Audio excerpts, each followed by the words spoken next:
జై శ్రీరామ్. జై శ్రీరామ్. జై శ్రీరామ్.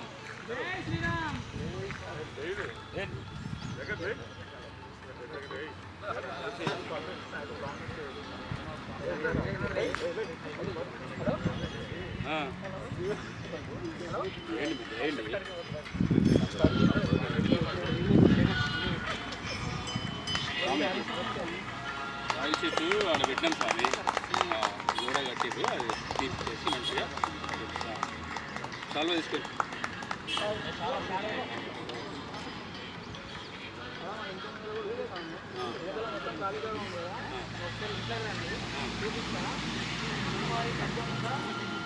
స్వామికి చెప్పిన స్వామి నీకు చెప్పినా కదా, అమ్మవారు మన భ్రమరాంబికాదేవి పద్యం వెలిసింది. తర్వాత సాక్షాత్తు బలరామ కృష్ణుడు ఉన్నాడా, శేషనాగు ఆయన అడిగాడు పండు ఉంటే పండుగ పట్టకపోయాడు. కాబట్టి అక్కడ కాశీ క్షేత్రం వెలగాలని శివయ్య యొక్క ఆజ్ఞ. మరో కాశీ క్షేత్రం వెలవబోతుంది మన బ్రహ్మగిరి. మోక్షం కాశీ కంటే కూడా పరమ పునీతమైనటువంటి భూమి మన ఈ బ్రహ్మగిరి. బ్రహ్మ నడినాడినటువంటి పరమ పునీతమైనటువంటి భూమి.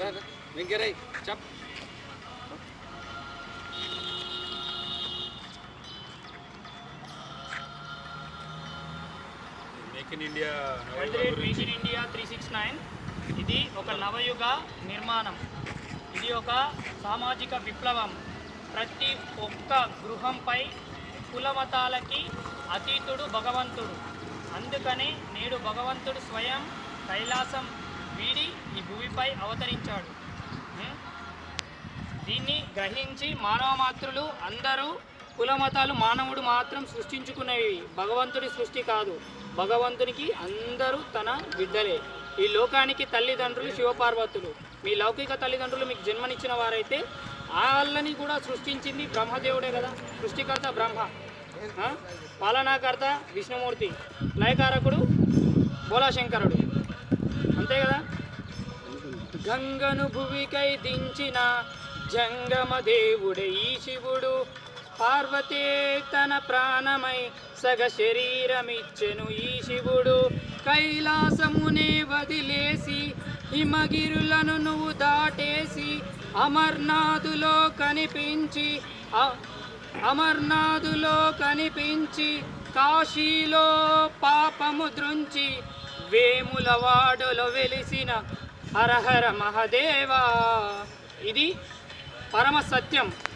మీకోసం పేదల పాలిట పెన్నిది అయి పేదల భవిష్యత్తుని ఇక మార్చడానికి, సుభిక్షంగా నిర్మించడానికి నవయుగ నిర్మాణం, సృష్టి పునరుద్ధరణ సంభవామి యుగే యుగే.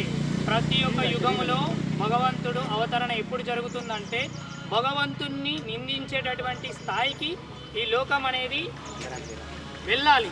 ప్రతి ఒక్కరూ మీకు ఇక్కడ తెలుసు. ఈరోజు నేను మీకు ఎవ్వరికి కూడా వ్యతిరేకించట్లేనంటే సాక్షాత్తు ఆ పరమశివుడు మీ ముందు ఎదుట నిలిచిండు. మీరు ఎవరెవరు ఏమేమి అధర్మాలు చేసిరో మీ మనసాక్షికి తెలుసు.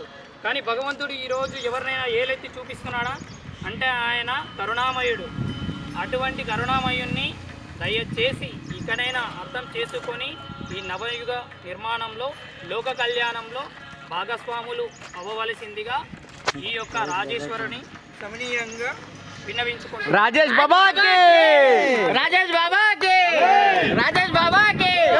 మన యొక్క ఈ నవయుగ నిర్మాణం ప్రారంభం అవ్వాలని ఆ శివయ్య యొక్క ఆజ్ఞ. సకల దేవీ దేవతలు మన యందు ఉన్నారు. ఇప్పుడు మనల్ని ఆపేవారు ఎవరు లేరు.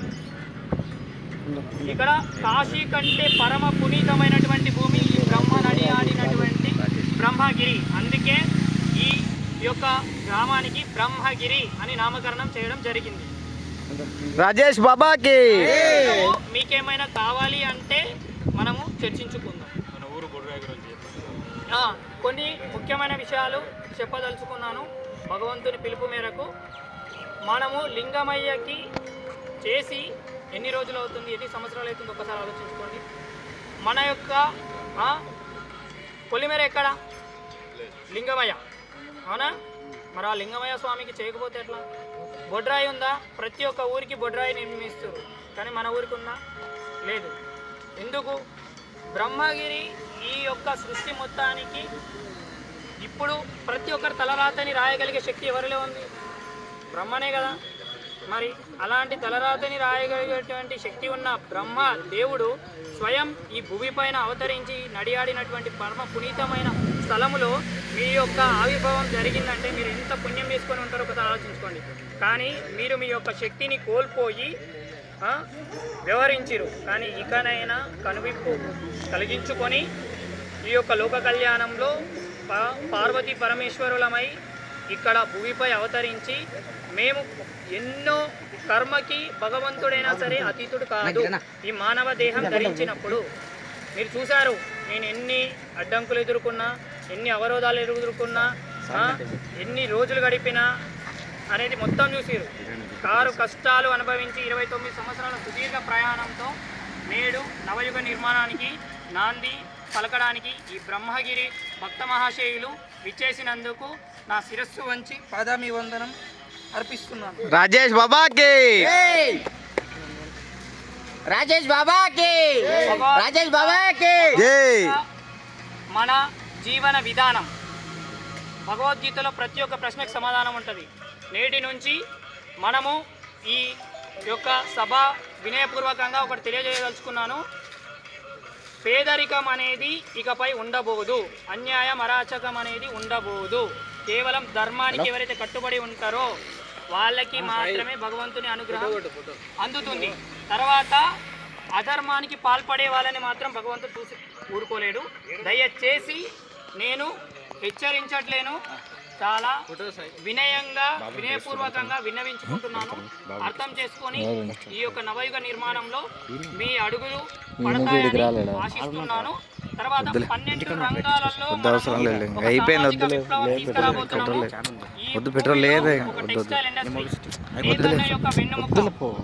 అంటే రిజర్వేషన్ సిస్టమ్ అనేది సంపూర్ణంగా నిర్మూలించబోతున్నాము.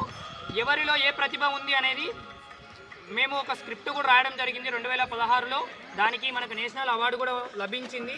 మీ ముందుకి ప్రతి ఒక్కటి తీసుకొస్తాను, ప్రతి ఒక్కటి అజెండా ప్రిపేర్ చేయడం జరిగింది. ఒక కృషి క్షేత్రం నుంచి అంటే రైతన్న వెన్ను ముక్క ఈ ప్రపంచానికి.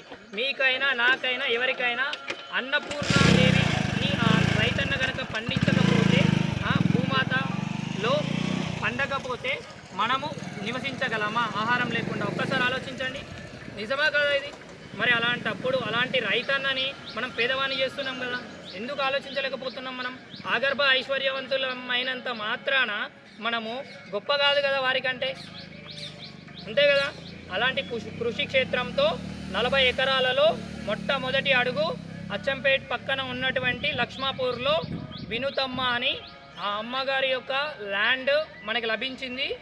అక్కడ మీ యొక్క సేవలను మీ యొక్క కర్తవ్యాన్ని కర్మను వ్యవహరిస్తూ భగవంతుని యొక్క సేవలో నిమగ్నమై ఆయన మీ కష్టానికి తగ్గ ఫలితాన్ని ఇవ్వడానికి సిద్ధంగా ఉన్నాడు.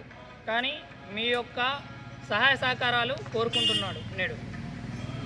అంటే పురాతనమైనటువంటి వేద పాఠశాలలు మళ్ళీ పునరావిర్భవించబోతున్నాయి. కార్పొరేట్ సంస్థలు ఇకపై ఉండబోవు. దయచేసి అర్థం చేసుకోండి, పేదరికం వచ్చేది కేవలం విద్య వైద్యం వల్లనే. నిజమా కాదా? మీ పిల్లలను చదివించడానికి మీరు అప్పులు పాలవుతారు. ఏదైనా ఆరోగ్యానికి హాని జరిగితే మీరు ఉన్న ఆస్తులు మొత్తం అమ్ముకోవాలి. మిడిల్ క్లాస్ వాళ్ళు నడి రోడ్డు మీద పడుతున్నారు. మరి ఎంతవరకు ఇది సమంజసం? మీ ఒక్క అంతరాత్మని మీరే ఆలోచించుకొని భగవంతుని పిలుపు అందింది కాబట్టి మీ లోపల శక్తిని మేల్కొల్పడానికి భగవంతుడు సిద్ధంగా ఉన్నాడు. కానీ మార్గాన్ని నిర్దేశించడానికి భగవంతుడు ఉన్నాడు. కానీ మార్గంలో నడచాల్సింది మాత్రం మానవులైన మనమే కదా. ఒకసారి ఆలోచించండి, భగవంతుడు చేయి పట్టుకొని నడిపించగలడు, కానీ నడవాల్సింది కాకుండా మనమే కదా. ఈరోజు ఇంత అధర్మం రాజ్యం ఏలుతున్న సమయంలో, ఘోర కలియుగ ప్రపంచంలో నేడు ఈ బ్రహ్మగిరి వాసులందరూ ఏకమై ఎటువంటి కుల మతాలకు అభేదంగా ఇక్కడికి వచ్చి ఈ సన్మాన కార్యక్రమం చేస్తున్నందుకు నా యొక్క శిరస్సు వంచి పాదాభివందనం అర్పించుకుంటున్నాను ప్రతి ఒక్కరికి. కాబట్టి 3 లక్షల కోట్ల మహాలక్ష్యంతో నేడు మొట్టమొదటి ప్రధానమంత్రి ఎవరు? మోదీ గారు ప్రజల చేత ఎన్నుకోబడ్డ నాయకుడు. 4839 రోజులు సుదీర్ఘ ప్రయాణం ఏకకాలంగా పరిపాలించినటువంటి ఘనత నేడు నరేంద్ర మోదీ గారిది. కాబట్టి నరేంద్ర మోదీ గారు ఇకపై బీజేపీ పార్టీ కాదు, పార్టీ అనేది కేవలం ఒక నిమిత్త మాత్రం, అది మానవుడు సృష్టించుకున్నది. కాబట్టి నేడు ఈ పరమశివుని యొక్క ఆజ్ఞ ఏంటంటే రాజేశ్వర. రాజు అంటే ద రూలర్, కింగ్. రాజకీయం యొక్క అర్థం చెప్తాను, ఈ సభాపూర్వకంగా వినండి. రా అంటే రాక్షసుడు, జా అంటే జలేంద్రుడు, కీ అంటే కీచకుడు, యా అంటే యమధర్మరాజు. రాజకీయంలోనే ఉంది మొత్తం. కాబట్టి మనము రాజకీయం చెయ్యము, కేవలం నవయుగ నిర్మాణం, నేషన్ లీడర్గా ఎదగబోతున్నాము. ఎటువంటి కుల మతాలకి తావు లేకుండా ఇకపై ప్రతి ఒక్కరూ అర్హులైన వారికి పదవులు లభించి తీరుతాయి. ఇది నా యొక్క ఆన. ఇంత మీకు వివరించాను. 12 రంగాలలో మొట్టమొదట మనం అడుగు వేయబోతున్నాం. నెక్స్ట్ దేశంలో కని విని ఎరుగని రీతిగా మనము పరిపాలనకు రాబోతున్నాము. అందరికీ తెలియని విషయం ఏంటంటే న్యాయస్థానం యొక్క కళ్ళు మూసేశారు. కానీ ఇప్పుడు న్యాయస్థానం కళ్ళు తెరిచి న్యాయస్థానంలో ఏదైతే ఉందో రాజ్యాంగపరంగా న్యాయస్థానం నియమించినటువంటి విలువలకు కట్టుబడుతూ మనము ప్రతి ఒక్కరి పేదవారిని ఉన్నత స్థాయికి తీసుకెళ్లాల్సిందిగా భగవంతుని యొక్క ఆజ్ఞ. ఇకపై ప్రతి ఒక్కరూ, నేను ఈ 29 సంవత్సరాల సుదీర్ఘ ప్రయాణం ఒంటరిగా చేశాను, మీ అందరికీ తెలుసు. రాజేష్ బాబాకి నిందించలేదు, అది మీకు కూడా తెలుసు. ఏ రోజు నేను ఎవరిని నిందించలేదు. అంటే ధర్మో రక్షతే రక్షితః. ధర్మాన్ని నువ్వు రక్షిస్తే ధర్మమే నిన్ను రక్షిస్తుంది. ఈరోజు సకల జనులు ఏకమై నన్ను ఆహ్వానించారు అంటే నాలో ఉన్న ధర్మత్వం. రాజేష్ బాబాకి జై, రాజేష్ బాబాకి జై. బ్రహ్మగిరిలో ఈ రూపంలో ఆవిర్భవించాడు. సకల దేవీ దేవతల అనుగ్రహం పొందినటువంటి ఈ జన్మ పునీతమైనటువంటిది. కాబట్టి నా చివరి శ్వాస వరకు కూడా ఈ సమాజ సేవకై అర్పిస్తానని ఈ సభాపూర్వకంగా విన్నవించుకుంటున్నాను. రాజేష్ బాబాకి నా జన్మ యొక్క పరమార్థమే ఇది. లోక కళ్యాణార్థమే మేము ఈ భూమిపై అవతరించాము.